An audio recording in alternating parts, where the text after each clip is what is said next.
بسم الله الرحمن الرحيم الحمد لله رب العالمين والصلاة والسلام على رسولنا الأمين ونبينا محمد وعلى آله وصحبه ومن سار على نهجه بإحسان إلى يوم الدين سبحانك لا علم لنا إلا ما علمتنا إنك أنت العليم الحكيم. கண்ணியத்துக்குரிய பெரியோர்களே, சகோதரர்களே, அஸ்ஸலாமு அலைக்கும் வரஹ்மத்துல்லாஹி வபரகாத்துஹு. இன்று பழமையான ஹதீஸ் விளக்க தொடரை இடைநிறுத்தி புனித ஹஜ் மாதத்தின் முதல் 10 நாள் இன்று ஆரம்பமாகிறது. இந்த வகையில் அந்த நாட்களினுடைய சிறப்புக்கள் சம்பந்தமான சில விளக்கங்களை முன்வைக்கலாம் நினைக்கின்றேன். கண்ணியத்துக்குரிய பெரியோர்களே, சகோதரர்களே, அல்லாஹு தஆலா மனிதனை இந்த உலகத்தில் படைத்து மனிதன் இந்த உலகத்தில் வாழ்வதற்கான ஒழுங்குகளை அமைத்தான், காலத்தை படைத்தான், அதை வருடமாக அமைத்து அந்த வருடத்திலே 12 மாதங்களை அமைத்து அந்த 12 மாதங்களில் 4 மாதங்களை புனித மாதங்களாக அமைத்து அந்த புனித மாதங்கள் 4 ஒரு மாதமாகிய ஹஜ்ஜுடைய மாதத்தையும் அமைத்திருக்கிறார். இந்த அமைப்பிலே அல்லாஹ் விசேடத்துவப்படுத்திய இந்த நாட்கள் எங்களை பொறுத்தமட்டிலே பருவகாலம் என்று சொல்லலாம். ஒரு விவசாயி ஒரு வருடத்தில் எத்தனை முறை அறுவடை செய்யலாம் என்பதை பற்றி அவருக்கு ஒரு தெளிவிருக்கும். அதே போல ஒரு வியாபாரிக்கு வருடத்தில் எத்தனை முறை சீசன் வருகிறது என்று பற்றிய அறிவிருக்கும். அந்த நாள் வரும் வரைக்கும் காத்திருந்து அந்த நாட்களிலே அவர் உச்ச லாபத்தை பெற்றுக்கொள்வார். மூமின்களை பொறுத்தமட்டிலே அவர்கள் பருவ காலத்தை அறிவது கடமை. மூமின்கள் என்று சொன்னாலே அவர்கள் அமல் செய்யக்கூடியவர்கள் என்பது அதனுடைய அடுத்த அர்த்தம். ஈமான் என்றால் தவிர்க்க முடியாமல் அமலு சாலிஹ் வந்துவிடும். எனவே அந்த வகையில் பருவ காலத்திலே பயிர் செய்ய வேண்டும் என்ற கருத்தின் அடிப்படையில் அவர்கள் அந்த மாதத்தை, அந்த பருவத்தை கவனமாக பயன்படுத்திக் கொள்ள வேண்டிய தேவை இருக்கிறது. எனவே அல்லாஹு தஆலா இந்த முதல் 10 நாளை சத்தியம் செய்வதன் மூலம் சிறப்புப்படுத்தியிருக்கிறார். அஊது பில்லாஹி மினஷ் ஷைத்தானிர் ரஜீம். பிஸ்மில்லாஹிர் ரஹ்மானிர் ரஹீம். வல் ஃபஜ்ர் வலயாலின் அஷ்ர். வைகரையின் மீது சத்தியமாக, 10 இரவுகளின் மீது சத்தியமாக. இந்த 10 இரவுகளின் மீது சத்தியமாக என்பதிலே அறிஞர்களுக்கு மத்தியில் கருத்து வேறுபாடுகள் இருந்தாலும் சிரேஷ்டமான கருத்தாக இமாம் இப்னு கசீர் ரஹிமஹுல்லாஹ் சொல்கிறார்கள், துல்ஹஜ் மாதத்தின் முதல் 10 நாட்கள் என்று சொல்கிறார். இதே போல சூரத்துல் ஹஜ்ஜிலே 28ஆம் வசனத்தில் அல்லாஹ் அறியப்பட்ட நாட்கள் என்று சொல்றான். அவர்கள் ஹஜ்ஜுக்கு வருகிறார்கள், யஷ்ஹது மனாஃபிஅ லஹும், தங்களுடைய நலன்களை கண்டுகொள்வதற்காக. அப்படி சொன்ன அல்லாஹ் வயதுகுரு ஸ்மல்லாஹு அலைஹி ஃபி அய்யாமி மஅலூமாத், அறியப்பட்ட அந்த குறிப்பிட்ட நாட்களில் அல்லாஹ்வை திக்ர் செய்வதற்காக வருகிறார்கள். அந்த அறியப்பட்ட அந்த நாட்கள் முதல் 10 நாட்கள் என்பது இப்னு அப்பாஸ், இப்னு உமர் ரலியல்லாஹு அன்ஹும் அவங்களுடைய கருத்தாக இருக்கிறது. ஆகவே சத்தியம் செய்து சொன்னதனால் அந்த முதல் 10 நாட்கள் எங்களை பொறுத்த மட்டிலே முக்கியத்துவம் வாய்ந்த நாட்கள். எப்படி ரமதானிலே கடைசி 10 முக்கியத்துவம் வாய்ந்ததோ அதே போல இந்த முதல் 10 நாள் முக்கியத்துவம் வாய்ந்தது. அது இன்று நாங்கள் இன்ஷா அல்லாஹ் ஆரம்பிக்கிறோம். அப்ப அந்த முதல் 10 நாளை பற்றி ரசூலுல்லாஹ் என்ன சொன்னார்கள் சொன்னால், உலகத்திலே சிறந்த நாட்கள் முதல் 10 ஹஜ்ஜினுடைய முதல் 10 நாட்கள். அதாவது ஹஜ்ஜினுடைய முதல் 10 நாட்கள் தான் உலகத்தின் சிறந்த நாட்கள். மற்றொரு ஹதீஸில் சொல்கிறார்கள், மாமின் ஐயாமின் அல் அமலு ஸாலிஹு ஃபீஹா அஹப்பு இலல்லாஹ் மின் ஹாதிஹில் ஐயாம். அல்லாஹு தஆலாவுக்கு மிக விருப்பமான அமல் நடைபெறுகின்ற நாட்கள் இந்த நாட்களை விட வேறு நாட்கள் இல்லை. இந்த முதல் 10 நாட்களில் ஒரு மனிதன் செய்கிற அமல் தான் அல்லாஹுக்கு மிக விருப்பமானது. அப்ப சஹாபாக்கள் கேட்டாங்க, வலல் ஜிஹாது ஃபீ சபீலில்லாஹ், அல்லாஹ்வுடைய பாதையில் போராடுவதும் இந்த நாட்களிலே சிறப்புக்குரியதாக இருக்காதா? அல்லாஹ்வுடைய பாதையில் போராடுவதும் சிறப்புக்குரியதாக இல்லை. இருந்தாலும் ஒரு மனிதன் யுத்த களத்திற்கு போய் ஷஹீதாகிவிட்டால் அவனை தவிர அந்த அமலுக்கு நிகர் எதுவும் இல்லை. அவன் திரும்பி வந்து விட்டால் அந்த அமல் கூட இந்த அமலுக்கு நிகராகாது என்று சொன்னாங்க. அந்த அளவுக்கு விசேடமாக இந்த முதல் 10 நாளை சொல்லுகிறான். அப்ப இதுல விசேடமாக நாங்க இப்ப எல்லாரும் ஹஜ்ஜுக்கு போயிட்டாங்க, போய்கொண்டிருக்கிறாங்க. நினைக்கிற பிறை 8க்கு முன்னால் பிறை 7 வரைக்கும் போவாங்க. அது ஓராருடைய பயண ஏற்பாட்டை பொறுத்தது. எங்களுடைய நாட்டிலேருந்து நேரங்காலத்தோடு போயிடுவாங்க. அப்ப பிற 8ல தான் ஹஜ்ஜு ஆரம்பிக்குது. அதை நாங்க தெரிஞ்சுக்கொள்ளும். அப்ப அந்த ஹாஜிகளுக்கு தனியான கடமைகள் இருக்குது. அது பெரிய பரப்பு ஹஜ்ஜுடைய பாடம். அப்ப அந்த முதல் ஹஜ்ஜிலே அந்த ஹாஜிகள் அனுபவிக்கிற அவங்களுக்கு கிடைக்கிற அமல்கள், அவங்க செய்யற அமல்களுக்கு கிடைக்கிற நற்கூலிகள் ஹஜ்ஜுக்கு போகாத ஆட்களுக்கு கிடைக்கிறதுக்கான ஒரு ஏற்பாடாகவும் இதை நாங்கள் கருத்தில் கொள்ளும். என்றா உங்களுக்கு தெரியும், இந்த முதல் 10 நாள்ல 2 நாட்கள் இருக்குது. யௌமு அரஃபா, அரஃபா நாள், யௌமு நஹர், அறுத்து பலியிடும் நாள், அதாவது ஹஜ்ஜு பெருநாள். இந்த 2ம் பெருமதியான நாட்கள். அப்ப இந்த நாட்கள் இந்த முதல் 10ல தான் வருவது. அப்ப இதுல சகல வகையான அமல்களும் ஒன்றாக வருவது. வளமையான 5 நேர தொழுகை அது எல்லாருக்கும் தெரியும். முன்பின் சுன்னத் இருக்குது, தஹஜ்ஜுத் இருக்குது, கியாமுல் லைல் இருக்குது, லுஹா தொழுகை இருக்குது, வித்ரு தொழுகை இருக்குது, தௌபா இஸ்திஃபார் துஆ இருக்குது, சதக்கா இருக்குது, திலாவத்துல் குர்ஆன், குர்ஆன் ஓதுறது இருக்குது, எல்லாம் இருக்குது. அது விசேடமாக நோன்பும் வரும். அதான் அரஃபா நோன்பு. அது சென்ற வருடத்து பாவத்தையும் சிறு பாவத்தையும் அளிக்கிறது, எதிர்வருகின்ற அடுத்த வருட பாவத்தை அளிக்குதுன்னு ஸல்லல்லாஹு சொன்னாங்க. எந்த அளவுக்கு என்று சொன்னா, அல் ஹஜ்ஜு அரஃபா, ஹஜ் என்றாலே அரஃபா தான் சொன்னாங்க. பிறை 9ல மைதானத்தில் தங்குவாங்க ஹாஜிகள். எந்த அளவுக்கு அல்லாஹ் அதை கடமையாக்கிக்கிறான்டா, இப்ப நாங்க ஃபர்லான தொழுகையில ஏதாவது ஒரு தவறு செஞ்சிட்டோம்னா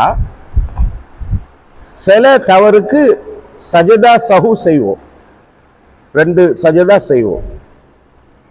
சில நேரம் அது சரி வராது. அந்த ஒரு ரக்காத்தோ 2 ரக்காத்துல ஏதாவது புலவிட்டு அந்த ரக்காத்தை ஒரு ரக்காத்தை திரும்ப தொழுவோம். சில நேரம் 4 ரக்காத் தொழுகையே மீள தொழ வேண்டி வரும். அப்படியெல்லாம் சட்டத்திட்டங்கள் இருக்குது.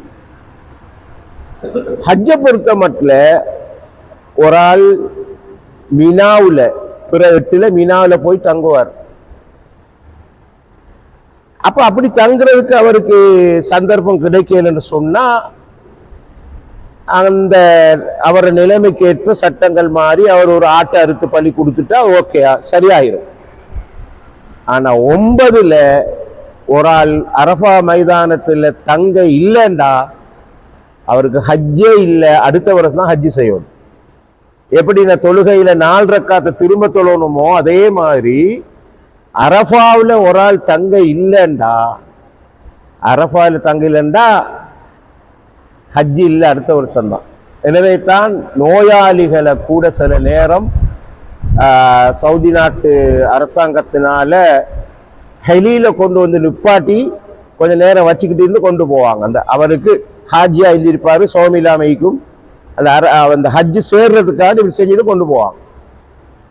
அப்படியான ஒரு நாள், அந்த நாள் எப்படின்னா அல்லாஹு தஆலா அந்த அரஃபால இருக்கிற ஆட்களை மலக்குகளிடம் பெருமையா பேசுற நாள். பெருமையா பாருங்க, என்னோட அடியார்களை மலக்குகளே, தூசு படிந்த உடுப்போட தலைவிரி கோலமாக அழுது புலம்பி துவா இஸ்திஃபார் வைக்கிறாங்க பாருங்கன்னு பெருமைப்படுற நாள். அப்ப அந்த அரஃபா உடைய தினமும் எங்களுக்கு வருவது பிற 9. அதுல ஹாஜிகளுக்கு அந்த நோன்பு சுன்னத்து இல்லை, சரி. ஆனா அந்த சில நேரம் ஹஜ்ஜி செய்யற ஆட்களுக்கு கஃபாராவாக நோன்பு பிடிக்க வேண்டி வரும். சில தவறு செஞ்சா அந்த அப்படியான நோன்பு அரஃபால பிடிக்கலாம் அவங்க. மற்றபடி நாங்க பிடிக்கிற சுன்னத்தான நோன்பு அவங்களுக்கு இல்லை. ஆகவே அந்த நோன்பு இந்த முதல் 10ல் வருவது. அது சிறப்புக்குரிய ஒரு நாள் ஒன்று வருவது. இப்போ அவங்களுக்கு ஹாஜிகளுக்கு அறுத்து பலியிடுறது கடமையாயிருக்கும், வாஜிபா ஃபர்லா இருக்கும், சரி. உதாரணம், அந்த சட்டங்களை உங்களுக்கு சொன்னா பெரிய கஷ்டமாகும் விலையும் கொள்றது. அந்த ஒரு சட்டத்தை சொல்றேன் எப்படின்னா, வாஜிப்னு இங்கிருந்து போறாங்க. சென்ற திங்கக்கிழமை 2 குரூப் போனாங்க, புத்தகத்தில் இருந்து அந்த பள்ளியில தொழுவிட்டு போனாங்க. இந்த 2 குரூப்பும் முதலாவது போய் செய்வாங்க, உம்ராத்தை செய்வாங்க. போன உடனே செய்வாங்க உம்ரா. உம்ரா செஞ்சுட்டு அந்த உம்ராவிலிருந்து நீங்கிடுவாங்க. உம்ரா முடிஞ்ச உடனே ஆண்கள் தச்ச உடுப்பு உடுத்தலாம், சரி. அதுக்கு பிறகு பிற 8ல் திரும்ப இஹ்ராம் அணிஞ்சு அவங்க தங்கிக்கிற ஹோட்டல்ல ஹஜ்ஜிக்காக நியத்து வைப்பாங்க. இதுக்கு சொல்றது தமத்து உண்டு சொல்றது. தமத்து அடிப்பில் ஹஜ்ஜி செய்யறது. தமத்து உண்டு சொன்னா கொஞ்சம் ரிலாக்ஸ் எடுக்கிறாங்க, அதான் அர்த்தம் அரபுல. ரிலாக்ஸ், கொஞ்சம் என்ஜாய் பண்றதுன்னு சொல்றது. அதாவது உம்ரா செஞ்சு முடிஞ்சு உடுப்பை களைஞ்சி போட்டு பிற 8 வரைக்கும் காத்திருந்து பிற 8 வந்தவொடனே திரும்ப இஹ்ராம் அணிஞ்சு ஹஜ்ஜிக்கு நியத்து வைக்கிறதுன்னு சொல்லுவாங்க தமத்து. எப்படி அல்லாஹ் வச்சுக்கிறான்டா, இந்த இடையில இஹ்ராம் கலைறதால அவங்க பெருநாள் அண்டைக்கு ஒரு ஆட்டையோ மாட்டையோ ஒட்டகத்தையோ அறுத்து பலி கொடுக்கணும். கட்டாயம் செஞ்சாகணும். ஹஜ்ஜில் அவங்களுக்கு கட்டாயம்.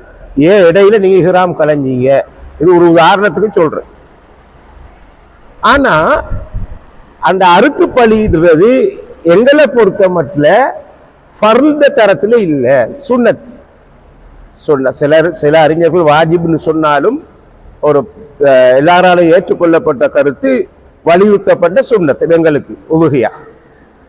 அப்படி உதுகியா கொடுக்கறதுக்கு யாராவது நியத்து வைத்தால், இன்றைக்கு மக்ரிபோட துல்ஹஜ் மாதம் ஆரம்பிக்குது எங்களுக்கு. இன்றைக்கு வச்சிட்டாராக்கும் அவர் பெருநாள் அன்றோ 11, 12, 13 அந்த குர்பான் கொடுக்கும் வரைக்கும் முடிகளை களைகிறது, நகங்களை களைகிறதெல்லாம் தவிர்த்து கொள்ளணும். அவருக்கு மட்டும் நியத்து வச்சவர் மட்டும், அவர மனைவி மக்கள் எல்லாம் இல்லை. மனைவியும் வச்சுக்கிற அவரோட சொந்த செலவுல நானும் கொடுக்க போறேன்னு வச்சா அந்த மனைவி முடிகளை களையாம வைக்கணும், நகங்களை வெட்டாம வைக்கணும். அல்லது வீட்டுல மகன் வைக்கிறாரு, மூத்த மகன் கொஞ்சம் உழைக்கிறாரு, சம்பாத்தியம் கையில பணம் வைக்கிறது, வாப்பா நானும் ஒரு நியத்து வச்சு கொடுக்க போறேன்டா அது அவர் மட்டும் தான், மற்றவங்களுக்கு இல்லை. இந்த நியத்தை நாமோ இன்றைக்கு தான் வைக்கணும்னு இல்லை, புற கண்டுட்டோம் தீர்மானிச்சுட்டாங்க இன்றைக்கு தான். எப்ப வசதி வருவதோ, பிற 2ல ஒரு ஆளுக்கு வசதி வரும், பிற 3ல வரும், பிற 4ல வரும், சில நேரம் பெருநாள் அன்றைக்கு கூட அவருக்கு வசதி வரலாம், சல்லி கிடைச்சிடும். அப்ப எப்ப அவர் நியத்து வச்சாரோ அப்ப இருந்துதான் அந்த முடி களையிற சட்டம், முடி களையாம வைக்கிற சட்டம் வரும். மற்றபடி ஒரு பிரச்சனையும் இல்லை. ஆகவே இது பெரிய சட்டத்தை நான் எல்லாத்தையும் சொல்லல. நியத்து வைக்கிறேன்னு சொன்னா அது இந்த 10 நாளுக்குள்ள எப்பவும் வச்சு கொள்ளலாம், வசதி படுற மாதிரி வச்சா இந்த மாதிரி செய்யலாம். தற்செயலாக ஒரு ஆள் அப்படி மறந்தோ ஏதோ ஒரு காரணத்தால முடி வெட்டுப்பட்டுட்டு நகம் வெட்டுப்பட்டுன்னு சொன்னா அது குற்றமும் இல்லை. ஆனா ஹஜ்ஜில பெரிய குற்றமா கருதப்படும். எப்படின்னா, ஒரு சஹாபி ஒரு கூஃபா பள்ளிவாசல்ல ஒரு சஹாபியை ஒரு ஆள் சந்திக்கிறாரு. சந்திச்சுட்டு இந்த ஹஜ்ஜிட சட்டத்தை கேட்கிறாரு. கேட்கிற நேரம் அவர் சொல்றாரு, இஹ்ராமுக்கு நியத்து வச்ச ஆட்கள் தலையை மறைக்க கூடாது. ஆண்கள், பெண்கள் இல்லை, ஆண்கள் தலையை தொப்பி போட்டோ தலைப்பாக்கட்டையோ மறைக்க இயலாது, முடியே சிறைக்க இயலாது. உம்ரா முடியும் வரைக்கும், ஹஜ்ஜி முடியும், முடியே சிறைக்க இயலாது. ஆனா தலையில ஒரு புண்ணு வந்துட்டு, காயம் வந்துட்டு, முடி வெட்ட வேண்டி வந்துட்டுன்னு சொன்னா அப்படி செய்யலாம். செஞ்சா அதுக்கு பரிகாரம் கொடுக்கணும். சரியா? முடிய வெட்டலாம், ஆனா பரிகாரம் கொடுக்கணும். அந்த சஹாபி சொல்றாரு, என்ன ரசூல்லா கிட்ட தூக்கிட்டு போனாங்க ஏண்டா அப்படி பேன், ஹதீஸ பல சிரிப்பு வரும், பேன் கொட்டுல வர முகத்துல எல்லாம் சூடு. ஆனா ஹீராம் அணிஞ்ச நிலைக்கிறாரு, அவருக்கு சட்டம் தெரியாது, முடிவெட்ட கூடாதுன்னு இருக்கிறார். ரசூல்லாவே ஆச்சரியப்பட்டாங்க, இது என்னப்பா அப்படி இந்த மாதிரி வாரீங்க, நான் உங்க இந்த மாதிரி காணவே இல்லை யாரையும், எப்படி பேன், உங்களுக்கு ஆடு கிடைக்க இல்லையான்னு கேட்டாங்க. ஒரு ஆட்டை பலி கொடுத்துட்டு முடிய சரைக்க வேண்டியதானே. இப்படி பெரிய சட்டமெல்லாம் இருக்குது. ஆனா எங்களுக்கு அப்படி ஒரு சட்டம் இல்லை, அதை நாங்க விலகிக் கொள்ளணும். அப்படி முடி களையப்பட்டுட்டு அது குற்றமும் இல்லை. ரைட். இதுல நாங்க அரஃபா நோன்பு எங்களை பொறுத்த மட்டும் இந்த நாட்டில் உலமா சபை தீர்மானிச்ச அன்றைக்கு நாங்கள் பிடிப்போம். அதில் எந்த பிரச்சனையும் பட்டு கொள்ள வேண்டிய அவசியம் இல்லை. ஒரு சஹாபியா, ஒரு ரசூல்லாட மனைமார்களில் ஒருவர் வருவது, அந்த ரிவாயத்தில் வருவது ரசூலுல்லா துல்ஹஜ் மாதம் 9வது நாள் நோன்பு நோக்கக்கூடியவர்களாக இருந்தார்கள். அதை எப்ப நோன்பு பிடிச்சிப்பாங்க? ஹாஜிகளுக்குத்தான் நோன்பு சுன்னத்து இல்லையே அரஃபா நோன்பு. இறுதி ஹஜ்ஜிக்கு வாரதுக்கு முந்தி மதீனாவில் இருக்கிற நேரம் பிடிச்சிப்பாங்க. கடைசி ஹஜ் ஒரு ஹஜ்ஜி தான் செஞ்சாங்க ரசூல்லா, 4 உம்ரா செஞ்சுக்கிறாங்க ரசூல்லா வாழ்க்கையில, 4 உம்ராவும் ஒரு ஹஜ். ஆகவே 9வது நாள் வாரதால எங்களுக்கு எந்த பிரச்சனையும் இல்லை. சரி, அந்த பேரை வச்சு குழம்பிக் கொள்ள வேண்டிய அவசியம் இல்லை, பிடிக்கலாம். ஆனா இன்றைக்கில இருந்து நாம நோவு பிடிக்கலாம். ஆனா இன்னொரு விஷயம் இருக்குது, சில விஷயங்கள் ஒப்பாகாம பார்த்துக் கொள்ளணும். ஒப்பாகாம பார்த்துக் கொள்றோம். என்ன, ரமலான் மாசத்துல நாங்க ஒவ்வொரு நாளும் பிடிப்போம், விடமாட்டோம். சரி, விட்டு பிடிக்கிறீங்களே ரமலான் மாசம் நோம்ப, அந்த மாதிரி இதுக்கு ஒப்பாகிடக்கூடாது. துல்ஹஜ் மாதத்துல பிடிக்கிற நோன்பு ஒரு நாளைக்கு பிடிக்கிறோம்னா நாளை கண்டு விட்டுறணும்.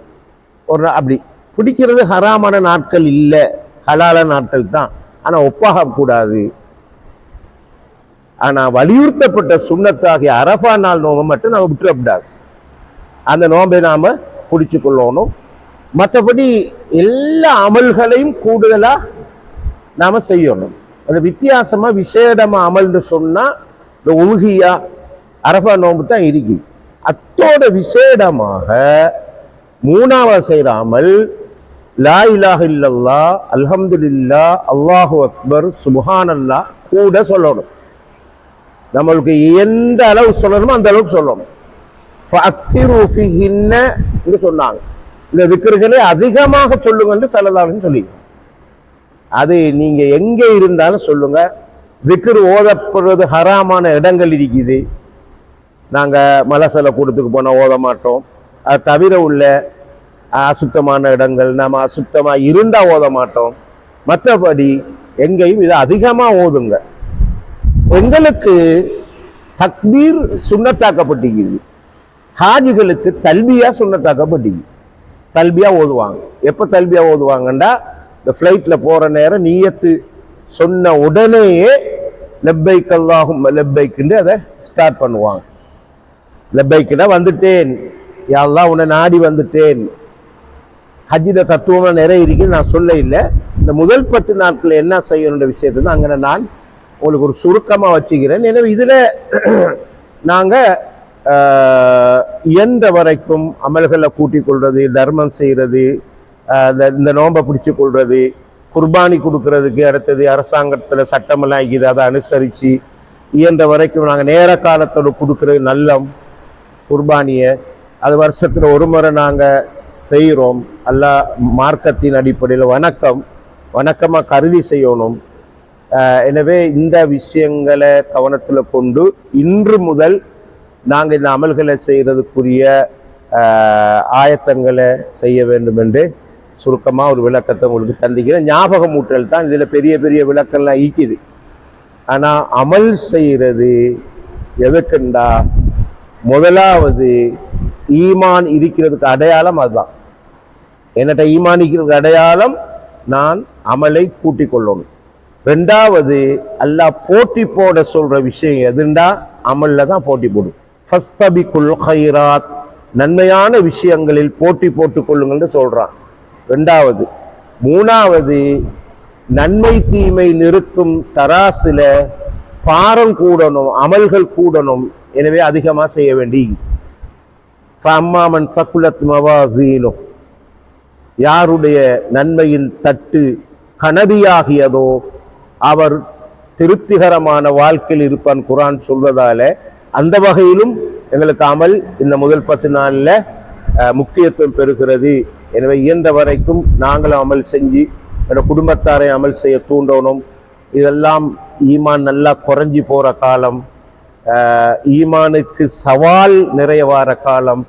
எங்களுடைய குடும்பத்தில் எங்களுடைய இளைஞர்கள் மாணவர்களுக்கு மத்தியில் அதிகமாக இதை தூண்ட வேண்டிய ஒரு தேவைப்பாடு இருக்கிறதால எப்படி கடைசி 10 ஈத்திகாஃபுக்கு நம்மட ஊரில் இளவயசு பிள்ளைகள் ஆசைப்பட்டு இப்போ முன்வாராங்களோ அதே மாதிரி இதுக்கு ஏற்பாட்டை நாம் செய்யணும். அவங்களுக்கு இது சம்பந்தமான விளக்கங்களை கொடுத்து இந்த 10 நாளையும் சிறந்த முறையில் கழிக்கிறதுக்கு நாங்கள் முயற்சிக்கணும். வல்லல்லாஹு தஆலா இந்த முதல் 10 நாள் அமலையும் செய்து இன்ஷா அல்லாஹ் ஹஜ் பெருநாளையும் சிறந்த முறையில் கொண்டாடுவதற்கு தௌஃபீக் செய்வானாக. வாஹிரு தஅவானா அல்ஹம்துலில்லாஹி ரப்பில் ஆலமீன். அஸ்ஸலாமு அலைக்கும். சுப்ஹானக்கல்லாஹு வபிஹம்திக அஷ்ஹது அல்லா இலாஹா இல்லா அன்த அஸ்தக்ஃபிருக வ அத்தூபு